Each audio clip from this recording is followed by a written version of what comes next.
Well, ladies and gentlemen, the president has to comply with the Constitution, too. As I say all the time, the Constitution's not up for election. Every one of these people in Washington are obligated to live within their roles under the Constitution. So he keeps bringing up default. He's doing this purposely.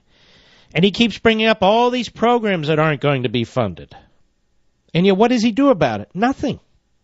Here's a perfect example. He's at a construction company in Maryland today. Cut 6, go.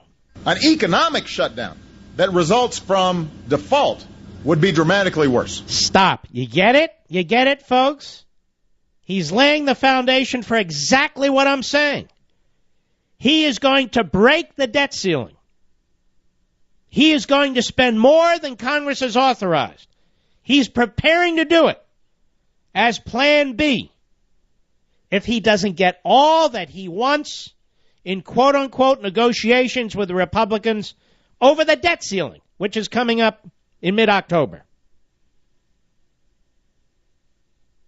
If he can't get what he wants, he's going to circumvent the United States Constitution. And he's going to be applauded for it because he will have saved the economy, saved Social Security, saved the entire world financial system.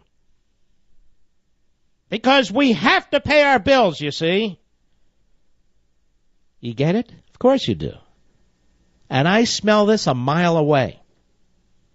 If he doesn't get what he wants,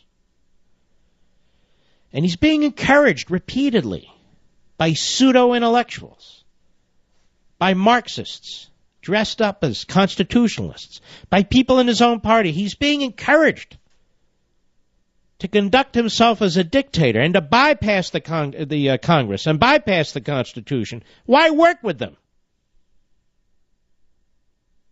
Here's another example in the New York Slimes. Some guy named Henry Aaron. No, not the great baseball player. Senior fellow at the Brookings Institution. What do you expect? I'm not going to read most of this to you because I like it. I'm going to read most of it to you because I don't like it and because this is what's going on. This is the mindset that people are not recognizing. Well, they will because I'm going to keep pushing it. And then some of the hosts will say, geez, aren't I smart? I figured it out. Just follow me, folks. This guy wrote, our outlaw president, ? Said the United States government is likely to shut down non-essential services tomorrow. This was dated September 29. After House Republicans voted before dawn yesterday to attach a one-year delay of Obama's health care law and the repeal of a tax to pay for it to legislation keeping the government running. The Democrat-led Senate is expected to refuse. House Republicans also said last week they would not agree to lift the debt ceiling unless implementation of the health law was delayed by a year. So the government is also headed toward a mid-October default on its debts and a full-blown constitutional crisis. They want a quote-unquote full-blown constitutional crisis. Please, listen to me. This is what they want. So they can continue to shred it. This is why Obama won't budge, like Clinton did and Carter did and Reagan did and Ford did and Nixon did. He's the only one who won't negotiate. This is why. This is his fundamental transformation. And I'm going to keep hollering this as loudly as I can because more and more people need to see it. He goes on, this writer. Failure to raise the debt will force the president to break a law. The only question is which one? The Constitution requires the president to spend what Congress has instructed him to spend, to raise only those taxes Congress has authorized him to impose, and to borrow no more than Congress authorizes. If Obama spends what the law orders him to spend and collects the taxes Congress has authorized him to collect, then he must borrow more than Congress has authorized him to borrow. Now, let's stop right there. Authorized. See, ladies and gentlemen, we have in Congress what's called authorization laws and appropriation laws. They're different. The authorization is authorizing the existence of a program, authorizing the existence of a of an agency or a federal department and so forth. It doesn't fund it. It authorizes it. They have different committees set up for the authorization part and different committees set up for the appropriations part.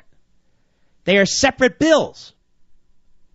So this writer's being very sleazy. He thinks he's being very cute. But the point isn't this writer. The point is this writer is telling us what Obama is planning.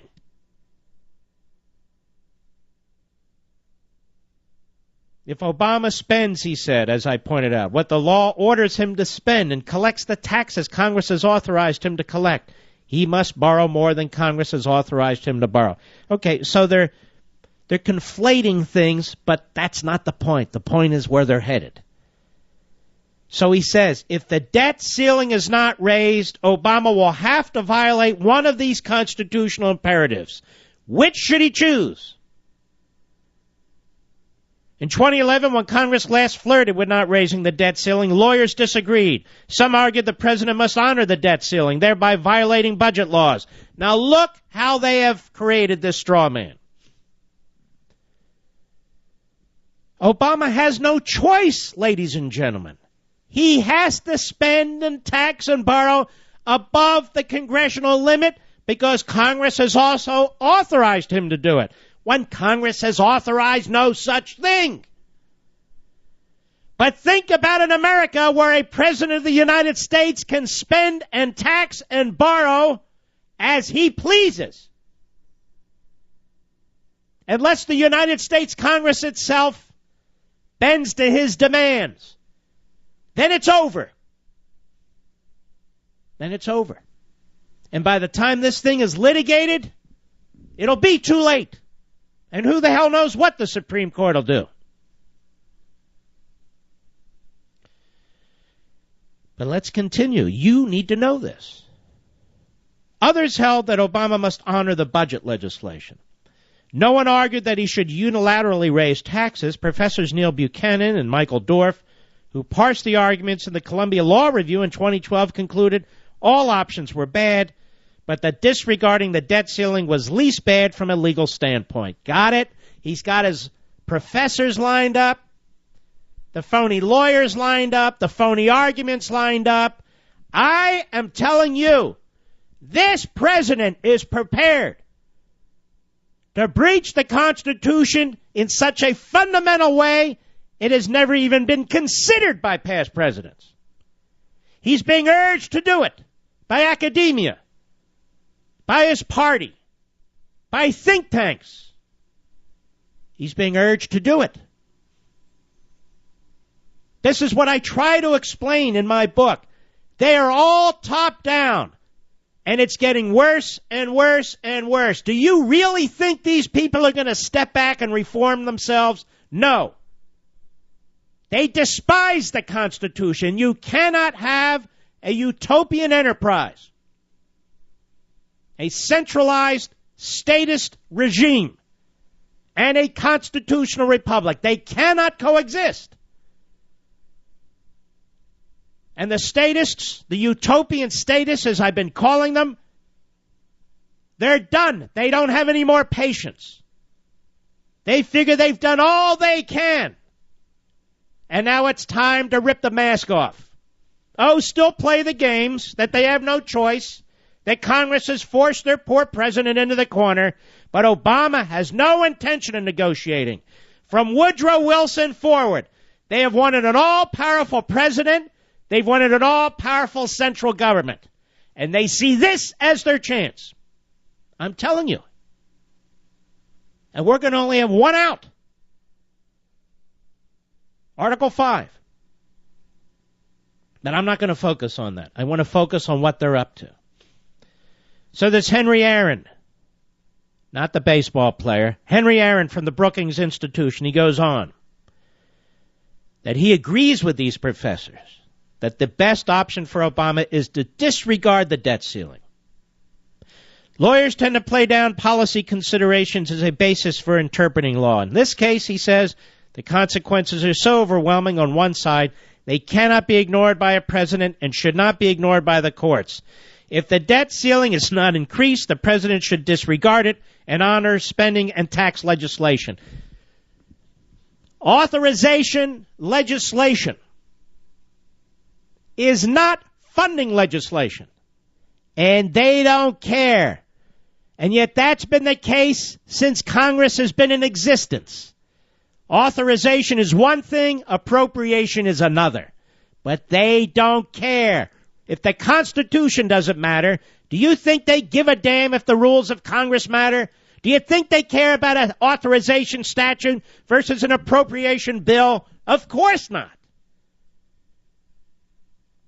They're sprinting for a gap that they see to fundamentally transform America. And I know I'm the only voice on this now, but I intend to keep talking about it so there are multitudes warning about it. A decision to cut spending enough to avoid borrowing would instantaneously slash outlays by approximately $600 billion a year. Okay. See, they've gone from we will default to slashing spending.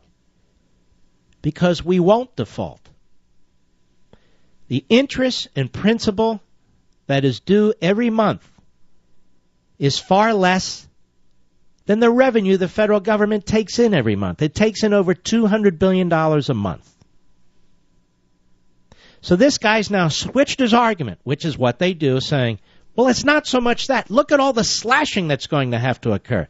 So in a constitutional republic, if you're a big spending president, you've got to sit down with the House and the Senate, and you got to figure out how to come up with a real budget, a spending and taxing and borrowing plan that accommodates all the parties. But with Obama running around saying, I will not have a gun held to my head, and he keeps saying that, by the way, or I will not allow the nation to go into default, or I won't negotiate with these people. He is setting up this constitutional confrontation because he intends to bypass Congress. If Congress does not fold, if Congress does not accommodate his demands, he's got his plan B ready. I'm telling you the truth. I'm reading it to you. It's right here. He says there's no clear legal basis for deciding what programs to cut. Defense contractors, Medicare payments. And so that's why Obama was out there today. Well, let's do cut 6 again, Mr. Producer. Go. An economic shutdown that results from default would be dramatically worse. All right, stop. So you see that? And he's saying this a lot. But he goes on. Go.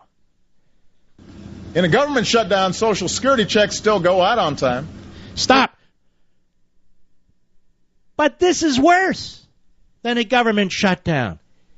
An economic shutdown he's talking about. That's what's next if we don't lift the debt ceiling. Go ahead.